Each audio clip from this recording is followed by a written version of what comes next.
Shalom semuanya, perkenalkan saya Jenny Siregar dengan NIM 240101124, mahasiswi dari kampus IAKN Tarutung, program studi pendidikan agama Kristen semester 2. Pada video kali ini, saya akan menjelaskan beberapa prinsip-prinsip umum dalam menafsirkan Alkitab Perjanjian Baru. Video ini saya buat untuk memenuhi tugas mata kuliah hermeneutik Perjanjian Baru dengan dosen pengampu Bapak Dr. Baginda Sitompul MPDK. Saya berharap video ini dapat memberikan pemahaman yang jelas dan bermanfaat bagi siapapun yang menontonnya. Ikuti terus video dari aku ya. Sebelum masuk ke materi, saya akan lebih dahulu menjelaskan apa itu hermeneutik. Hermeneutik adalah ilmu yang membahas tentang teori dan metode penafsiran, terutama terhadap teks, simbol, dan makna. Sekarang kita akan membahas prinsip-prinsip umum apa saja yang digunakan dalam penafsiran kitab. Prinsip-prinsip umum menafsirkan kitab ada 4. Yang pertama, harus memperhatikan konteks. Prinsip pertama adalah menafsirkan ayat dengan memperhatikan konteks yang ada. Konteks diartikan sebagai hubungan pikiran yang menyatukan bagian Alkitab yang ingin ditafsir. Berikut adalah jenis-jenis konteks. Yang pertama, konteks dekat, yang artinya menafsir ayat dengan melihat teks sebelumnya dan sesudah ayat yang ingin ditafsir. Seperti yang tertulis di 1 Yohanes 14 ayat 13-14 yang berbunyi, "Dan apa juga yang kamu minta dalam namaku, aku akan melakukannya supaya Bapa dipermuliakan di dalam Anak. Jika kamu meminta sesuatu kepadaku dalam namaku, aku akan melakukannya." Pada ayat ini ada kesalahan tafsir, yaitu ayat ini sering digunakan untuk mengklaim bahwa Tuhan akan mengabulkan semua doa kita tanpa syarat. Namun konteks sebenarnya adalah jika membaca Yohanes 14 ayat 12, Yesus berbicara dalam konteks murid-muridnya yang melakukan pekerjaannya dan meminta dalam keselarasan dengan kehendak Tuhan, bukan untuk kepentingan pribadi. Yang kedua, Matius 18 ayat 20. "Sebab di mana 2 atau 3 orang berkumpul dalam namaku, di situ aku akan ada di tengah-tengah mereka." Ayat ini sering ditafsir dengan kesalahan, yaitu sering digunakan untuk menunjukkan bahwa Yesus hanya hadir jika ada minimal 2 orang yang berdoa bersama. Namun konteks sebenarnya jika membaca Matius 18 ayat 15-19, ayat ini berbicara tentang disiplin gereja dan penyelesaian konflik dalam komunitas orang percaya, bukan tentang ibadah atau doa bersama. Konteks yang kedua, konteks jauh, yang artinya menafsir dengan memperhatikan bagian-bagian teks yang lebih luas, seperti perikop dengan perikop, pasal dengan pasal, kitab dengan kitab, bahkan perjanjian lama dengan perjanjian baru. Contohnya, yang pertama dalam Matius 5 ayat 17-20 yang bertemakan Yesus dan hukum Taurat. Konteks jauhnya yaitu Yesus berbicara tentang penggenapan hukum Taurat yang berakar dalam perjanjian lama, misalnya Keluaran 20 dan Ulangan 5 tentang 10 perintah Allah. Pemahaman ini juga terkait dengan bagaimana Paulus membahas hukum dalam Roma 3 ayat 31 dan Galatia 3 ayat 23-25. Yang kedua, Yohanes 1 ayat 1-14 yang bertemakan firman yang menjadi manusia. Konteks jauh, perikop ini memiliki hubungan erat dengan Kejadian 1 ayat 1-3 tentang penciptaan oleh firman Allah. Selain itu, konsep firman atau logos juga memiliki relevansi dalam pemikiran orang Yahudi dan orang Yunani pada masa itu. Konteks historis mengacu pada latar belakang sejarah pada saat teks Alkitab ditulis dapat berupa situasi politik, sosial, ekonomi, dan budaya bangsa Israel.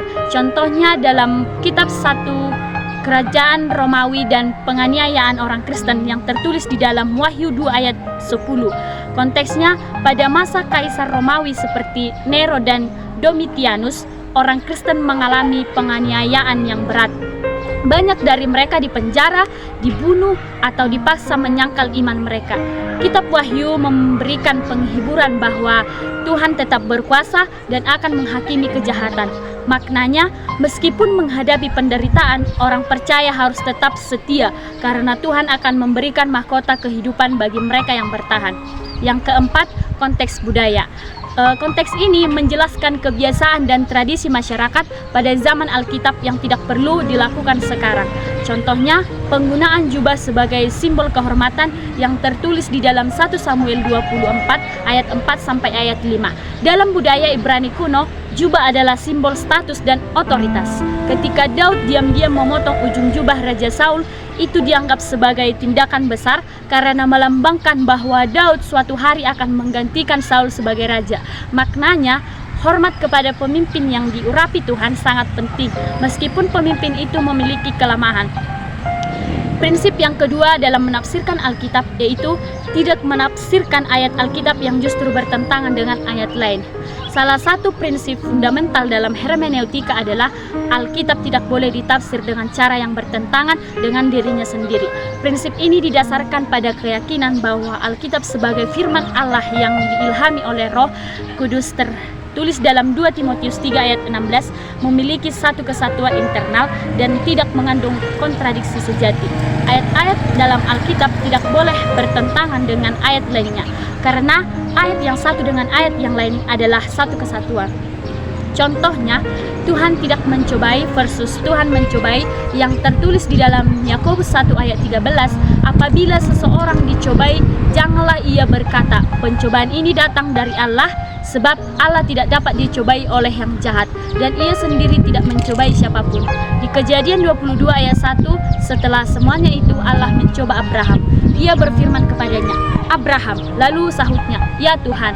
Penjelasan dari ayat ini yaitu Yakobus 1 ayat 13 menegaskan bahwa Allah tidak mencobai manusia dengan maksud menjerumuskan mereka ke dalam dosa. Sementara itu, Kejadian 22 ayat 1 berbicara tentang ujian iman yang Allah berikan kepada Abraham, bukan pencobaan menuju kejahatan. Jadi ada perbedaan antara pencobaan yang bersifat menggoda untuk berbuat dosa dan ujian yang bertujuan memperkuat iman. Yang kedua, keselamatan oleh iman versus keselamatan oleh perbuatan. Efesus 2 ayat 8-9, sebab karena kasih karunia kamu diselamatkan oleh iman, itu bukan hasil usahamu, tetapi pemberian Allah, itu bukan hasil pekerjaanmu. Jangan ada orang yang memegahkan diri. Yakobus 2 ayat 24. Jadi kamu lihat bahwa manusia dibenarkan karena perbuatan-perbuatannya dan bukan hanya karena iman. Penjelasannya, Paulus dalam Efesus 2 ayat 8-9 menekankan diperoleh hanya melalui iman sebagai anugerah Tuhan, bukan dari usaha manusia. Sementara itu, Yakobus menyoroti bahwa iman yang sejati harus dibuktikan dengan perbuatan.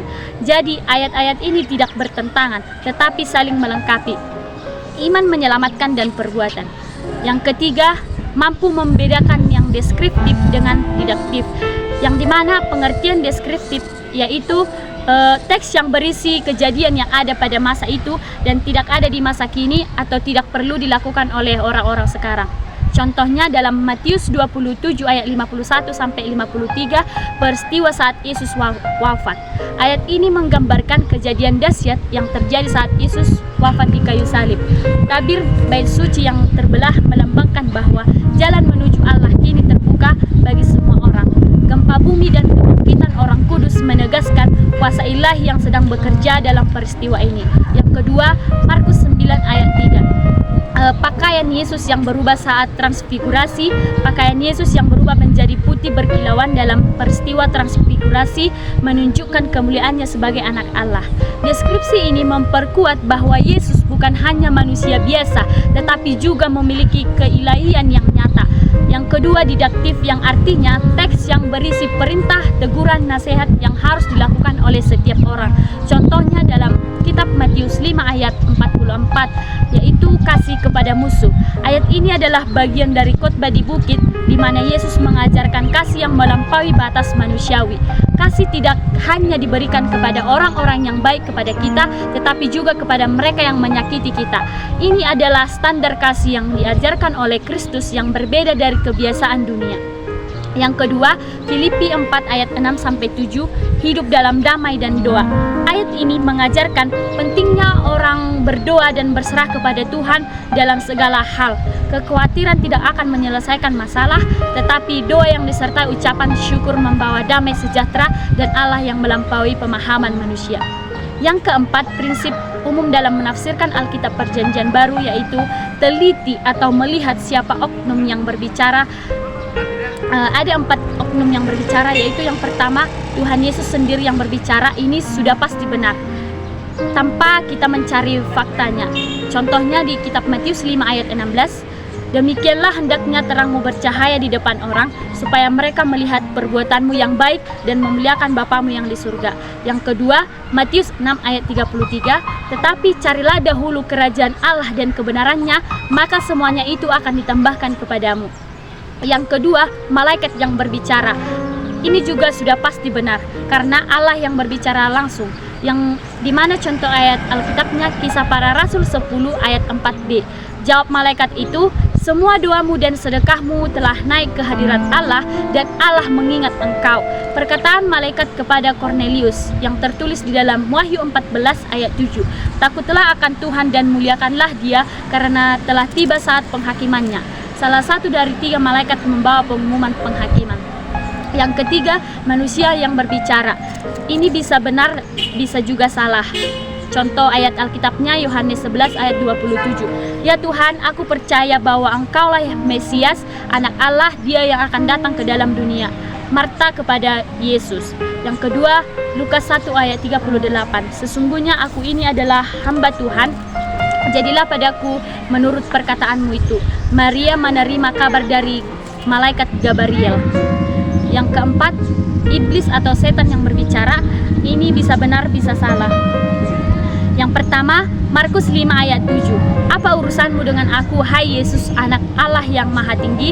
Demi Allah, jangan siksa aku. Ini setan berbicara melalui orang yang kerasukan di Gerasa. Yang kedua, Lukas 4 ayat 34 yang berbunyi, apa urusanmu dengan kami, hai Yesus dari Nazaret? Engkau datang hendak membinasakan kami. Aku tahu siapa engkau, yang kudus dari Allah. Ini setan berbicara melalui orang yang kerasukan di sinagoga. Demikianlah penjelasannya saya terhadap beberapa prinsip-prinsip umum penafsiran hermeneutika dalam Perjanjian Baru. Dan tentu ini bukanlah akhir, karena masih ada lanjutan materi beberapa prinsip lagi yang akan kami pelajari dan presentasikan di waktu berikutnya. Semoga bermanfaat bagi kita dalam menafsirkan Alkitab dengan baik dan benar. Terima kasih.